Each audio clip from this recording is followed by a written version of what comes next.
Shalom, peuple de Dieu, c'est la sœur Shekina depuis le Royaume-Uni, au pays des Galles, dans la ville de Cardiff.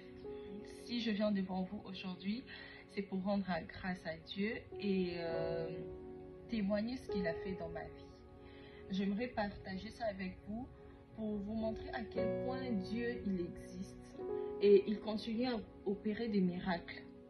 Et lorsqu'on lui fait confiance, lorsqu'on l'accepte dans notre vie, peu importe le combat, peu importe les situations qu'on traverse, peu importe les diagnostics que les médecins peuvent dire sur ta vie, tant que Dieu n'a pas dit le dernier mot, vu que tu es son enfant, en tout cas, rien de ce que les hommes ici sur terre diront va s'accomplir.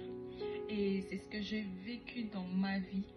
C'est ce que j'ai vécu ici dans ces pays depuis que je suis arrivée, parce que ça fait 2 ans que je suis sur le Royaume-Uni. Alors le diable il m'a vraiment combattu du côté santé, parce qu'on a eu à m'attraper avec un début de cancer au cerveau. Je suis passée par un traitement de 5 mois parce qu'on a découvert des cailloux dans mes 2 poumons. Il fallait évacuer cela. Et au-delà, j'ai eu aussi un cancer de l'utérus. Donc, c'était pas facile pour moi. Malgré que j'étais née forte, je faisais comme si tout allait bien, mais en tout cas, j'étais vraiment abattue. Et j'ai constaté que cela était pour moi une façon que Dieu voulait que je puisse passer par là, et que lorsqu'il va m'accorder cette guérison, que je m'attache à jamais à lui. Parce que je me dis, s'il n'avait pas fait ça, aujourd'hui j'allais mourir. Oui, j'allais mourir, parce que je me rappelle en mars, le 3, quand j'ai fait ma dernière crise vers 3 heures, lorsque l'ambulance est venue, j'ai raté l'AVC. Là, j'étais toujours sous traitement des cailloux de sang que je suis en train de prendre matin, midi, soir, de seringues qui n'étaient pas faciles pour moi. C'était plus de 500 seringues que je devais prendre, que je devais m'injecter toujours pour avoir une très bonne santé. Alors, j'étais toujours là en train de pleurer. Et malgré que j'appelais le pasteur, qui est mon père spirituel, mon papa, il me soutenait toujours dans la prière. Voilà, c'est les seringues que je m'injectais tous les jours, matin, midi, soir. Et au-delà de ça, j'avais des médicaments qu'on me donnait à l'hôpital pour que j'aille le sommeil, parce que ça faisait 1 année, 6 mois, je ne dormais pas. J'étais devenue presque folle. J'ai failli me tuer 3 fois. Donc, pour moi, j'étais plongée non seulement dans la dépression, mais il y a la santé qui est encore venue. Des combats étaient de partout. J'avais comme l'impression que c'était fini pour moi. Et malgré ça, quand je me mettais dans la présence de Dieu, quand j'ai prié, quand on me soutenait dans la prière, il y a des serviteurs qui n'arrêtaient pas de dire que tu es une servante de Dieu. Dieu attend que tu commences à le servir. Tu es une servante de Dieu. Ça n'arrêtait pas de traverser mes oreilles. Les serviteurs n'arrêtaient pas. Et il y a ma propre maman qui m'appelle toujours la servante. Alors, lorsque je suis entrée à l'hôpital, pour ces cancers-là d'utérus, j'étais un peu abattue. Plus que même lorsque j'étais entrée pour la 2e fois à l'hôpital, parce que là, il fallait qu'on puisse me retirer des liquides à la colonne vertébrale et essayer de voir à l'échographie s'il y avait encore le reste des cailloux de sang, parce qu'ils ont fait comme l'impression qu'il y a certains qui étaient cancéreux. Là, c'est lorsque je suis passée à ma 2e intervention pour extraire les cailloux du sang, parce qu'il y avait certaines complications. Du coup, papa, il n'arrêtait pas à prier pour moi, à me fortifier, à me dire de ne pas abandonner. Et bien qu'au début, j'étais soutenue avec maman Sarah qui m'appelait, qui était là à me conseiller, mais tellement que c'était de trop, j'avais trop de problèmes, trop de stress, ma situation dans ces pays qui n'était pas encore stable. Donc pour moi, j'ai commencé à me décourager, à me détacher de toutes ces personnes qui étaient là toujours à m'encourager. Je me disais, mais vous m'encouragez, mais il n'y a rien qui marche. Il n'y a rien qui marche dans ma vie. Donc j'étais une personne qui était toujours remplie de lettres. Donc ma vie, c'était maintenant l'hôpital. L'hôpital, j'avais toujours des lettres. Et du coup, lorsqu'on m'a donné la dernière lettre, qui est celle-ci, qui avait prouvé que j'avais le début du cancer de l'utérus, je m'étais dit, c'est fini. Parce que dans la lettre, on disait qu'ils ont eu à refaire 3 fois. Et ça confirmait parce que lorsque ils avaient fait l'examen pour le cancer du cerveau, quand ils avaient vu un début, j'étais passé 2 fois au scanner et puis ça a donné une réponse négative. Mais celui-là, ils ont dit qu'ils avaient refait 3 fois. Et ça a donné que j'avais le cancer de l'utérus, la phase 2. J'ai appelé papa, papa m'a dit, le rendez-vous c'est pour quand? J'ai dit c'est dans 2 semaines. Il a dit, tout va bien. Ces paroles pour moi, c'était comme si j'avais l'habitude d'entendre ça, mais je me disais toujours, une fois que je pars à l'hôpital, il y a toujours de mauvaises nouvelles ou bien il y a toujours quelque chose qui va pas aller bien. Alors, c'était maintenant la semaine passée, je crois, j'ai appelé papa quand je revenais du travail. Je dis à papa que le mercredi, c'est mon rendez-vous pour ces problèmes de cancer de l'utérus. Il m'a dit, quand tu vas aller, tu verras, eux-mêmes, ils ne vont rien trouver. Parole de foi, j'ai dit Amen, papa, comme toujours. Et 2 jours avant que je revienne, parce que je travaille à une autre province, une autre ville à Bristol, 2 jours avant que je revienne chez moi ici à Cardiff pour que j'aille à mon rendez-vous, le soir, j'allais bien, j'étais dans une prière de 22 heures que j'assiste souvent. Du coup, je sentais plus ma jambe. Je me suis dit, ah, c'est quoi ça? Et les symptômes que j'avais ressentis là, c'était ce qui m'était arrivé lorsque j'avais raté l'AVC en mars. Je sentais plus ma jambe, c'était devenu trop lourd, il y avait le cœur qui faisait mal, le cou était bloqué, je sentais toute cette partie gauche qui n'allait plus, j'arrivais plus à bouger. J'ai directement appelé, j'ai d'abord écrit à papa, j'ai dit papa, je sens pas ma jambe. Je sens pas ma jambe, j'étais à la prière, je sens pas ma jambe et tout. Et il y a papa qui me dit, là c'est quand j'ai écrit à papa, il y a papa qui me dit, tu es avec qui? Je lui ai dit, je suis seule. Papa a essayé de m'appeler et le diable en tout cas, il avait compris que c'était maintenant le moment pour moi d'être sauvée, d'être guérie de tout ça. Et il a même perturbé la connexion que papa n'arrivait même pas à me joindre. Et pourtant j'écrivais à papa, j'ai envoyé de voicemail. Lui il n'arrivait pas à m'appeler. J'avais besoin de cette prière. J'ai dit Seigneur, ne me laisse pas mourir. Si tu me guéris cette fois-ci de tout ça, moi je donnerai ma vie à toi. Je veux te servir. Comme tu m'as toujours appelé. C'est ce que j'avais dit à Dieu. Directement la connexion s'est rétablie. Papa m'a appelé, il a prié pour moi. Et il m'a demandé de prendre de l'eau. J'ai bu et puis il m'a dit prends le reste de l'eau. Moins ça sur la partie où tu sens que ça bloque.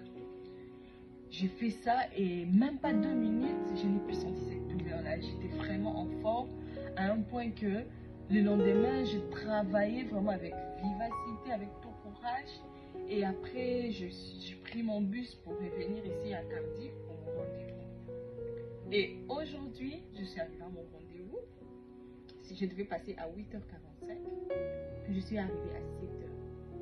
On m'a installée, on m'a demandé d'attendre, il devait arranger la salle, le temps que les docteurs arrivent. J'ai dit ok. J'étais là avec ma lettre, toujours en train d'intercéder, parce que papa avait déjà déclaré pour moi. Et je m'accrochais sur ce que papa avait dit. Et je n'arrêtais pas de dire Seigneur, je te refais cette promesse. Fais à ce qu'on ne puisse rien trouver. Je te promets que cette fois-ci, je veux te servir. Je n'arrêtais pas de dire ça. On m'appelle vers 11h parce que j'étais venue depuis 7h. Je n'ai pas arrêté de faire des tours à la réception, mais il y a des gens qui passent. Moi, on ne m'appelle pas. Pourquoi? Oh, attendez. Ok. À 11h, on me reçoit, on me demande est-ce que tu as un rendez-vous? Moi, j'ai dit oui, bien sûr, j'ai un rendez-vous. Ma lettre est là. Je les ai montré ma lettre et tout.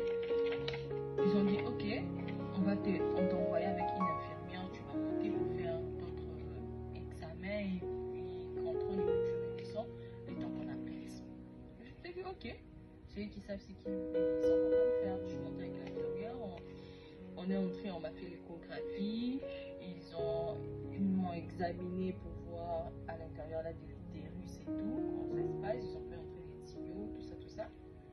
Et c'est fini, je suis redescendue, on m'a demandé de patienter. 5 minutes après, il y a l'infirmière qui m'appelle, qui me demande d'entrer au bureau. Ils étaient là avec le docteur et ils ont commencé à dire que ils ne comprennent pas ce qui s'est passé, mais ils sont désolés. C'est par là qu'ils ont entendu. J'ai dit, qu'est-ce qui se passe encore, mon Dieu? Je n'ai pas paniqué, j'étais tranquille cette fois-ci. Parce qu'à chaque fois que j'ai parti prendre des résultats, j'avais toujours cette panique, cette peur. Mais je me suis dit, qu'est-ce qui s'est passé? Pourquoi est-ce qu'ils sont en train de dire ça? Et le docteur qui me dit, en tout cas, nous sommes sincèrement désolés. Tout ce temps que tu attendais ces rendez-vous, on imagine que tu étais dans l'angoisse sur les résultats qu'on t'avait parvenu du cancer de l'utérus. Mais là, on ne comprend pas. Avant de commencer les traitements, on a essayé de passer encore par les derniers contrôles pour essayer d'être à jour. On a constaté qu'il n'y avait plus rien. Même pas qu'il n'y avait plus rien, mais qu'il n'y avait rien. Mon col utérus normal. Mes deux poumons, il n'y avait même pas de caillots de sang. Donc, à l'intérieur de moi, il y avait... Donc, tout était normal. Je me suis dit, ça, c'est Dieu. Et il est en train de... Donc, dès qu'il a dit ça, le reste des choses qu'il est en train de dire, je ne captais même plus tellement que j'étais en train de pleurer. Pour moi, c'était un merci que j'étais en train d'adresser à Dieu. Les docteurs, ils se sont étonnés. Ils m'ont dit pourquoi je pleure. Si je devais être contente et tout, je leur ai juste dit, vous savez pas pourquoi je pleure. Donc pour moi, c'était une joie immense. J'ai béni le ciel pour ça. Donc, je réalise à quel point Dieu, il me connaît. Non seulement il me connaît, mais il me connaît par mon nom. Il a entendu mes prières. Il a accepté de me donner encore cette chance-là. Alors je ne me vois pas aujourd'hui être loin de lui. Je ne me vois plus être loin de lui. Et la promesse que j'avais faite, je vais réaliser cela. Aujourd'hui, moi, j'ai encore redonné ma vie en Jésus-Christ. J'ai compris l'importance de la prière, l'importance d'être dans sa présence, l'importance de l'accepter dans ma vie. Pour moi, je vais le servir, peu importe là où il va m'orienter. Et si aujourd'hui je suis en vie dans ces pays, c'est parce que lui, il m'a pris en charge. J'ai commencé à analyser, à réaliser tout ce que j'ai à traverser. Je me suis dit non, Dieu était toujours avec moi, même quand j'avais l'impression qu'il m'avait laissé.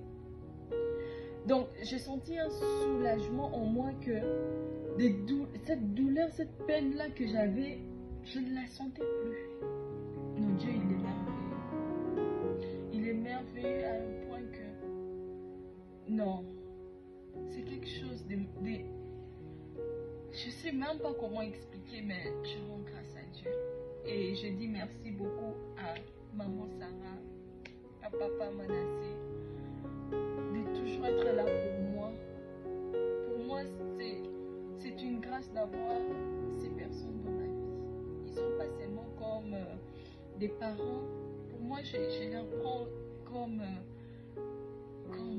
comme des guides, comme un support pour moi. Pour moi, je les considère comme des personnes qui ont toujours été là pour moi. Parmi ces personnes qui m'ont toujours soutenue, de loin, de près, malgré que j'ai commencé à m'éloigner, mais ils étaient toujours là. Toujours là. Je me rappelle encore maman Sarah quand elle me disait, sors de la distraction, toi tu n'es pas comme les autres, toi tu es la fille de Dieu, tu es sa servante, tu es appelée à le servir. Je me rappelle comment elle était toujours là, à marteler. Mais je savais que mon temps arrivera parce que dans mes prières, je disais toujours à Dieu de me faire du bien, de me visiter, de passer à mon chemin. Que j'étais prête à lui servir, à travailler dans son champ. Et je réalise aujourd'hui qu'il est toujours derrière ses paroles. Il a exaucé, il a réalisé ce qu'il avait promis dans ma vie. Et non seulement il m'a donné la guérison, sur tous les plans, je suis normale, je n'ai ni maux de tête, ni rien du tout. Je suis maintenant en parfaite santé. m'a donné les documents dans ces pays où il y a des gens qui font des 5 ans, des 4 ans, des 10 ans, des 15 ans, mais lui m'a donné en toute facilité. Et au-delà de ça, il m'a béni avec un travail. Et aujourd'hui, je suis en train de poursuivre mes études universitaires sur ce que je suis en train de faire. Donc ma vie, je la dois à Jésus-Christ. Alors, faites confiance en lui et prenez ça comme aussi un réconfort pour votre vie. Même si rien ne marche, sachez que Dieu a déjà un plan bien établi, bien fixé pour chacun de nous. Parce que si tu es appelé à demeurer dans sa présence, à vivre des choses qu'il a déjà prédestinées pour toi, peu importe, cela va s'accomplir. Je bénis les ciels et